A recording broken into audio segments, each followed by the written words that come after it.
My last few videos have been interesting. This is directed at the people out there. I know the people who keep commenting all these awesome comments on my videos, and I'm so grateful for about that you're watching and you like them, and there's so much love. So but I want to share something with you, the people who, are the cool ones out there. One thing I have not been able to stand about my country is the meanness from the right. The extreme right, okay? Whenever there's a school shooting, they go on TikTok immediately and say, no gun laws. When you suggest that maybe we should have gun laws, they jump down your throat in 2 seconds after you say it. When you talk about how maybe we should have public health care like in Europe, they call you a socialist immediately and they just jump down your throat. And there's this real meanness there. There's real meanness. And what I am slowly learning about Europe is if there's a real meanness here too, directed at Americans.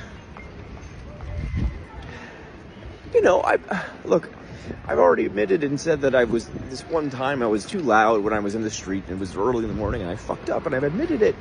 And I realized something very important, that there's this cultural difference in how in how people respond to the volume of your voice in America versus Europe.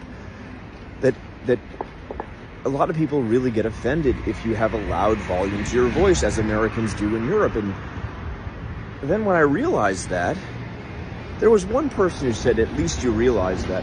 But everyone else's response was this immediate, well, adapt, motherfucker, you're in Europe. To fit in, have a quiet voice. People saying, you're still loud in this video, even after you realize it. Like, there's this, do you know what I'm saying? There's this jumping down your throat kind of thing. That is this meanness. That's the same thing in the right in America that I'm noticing from Europeans here.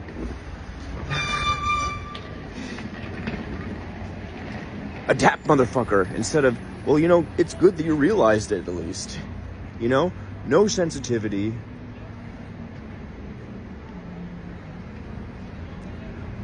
I mean, why can't we just have love?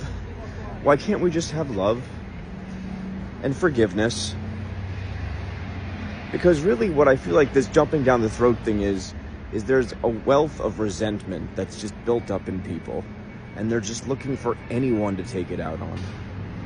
And I feel like that's the opposite, my friends, of love.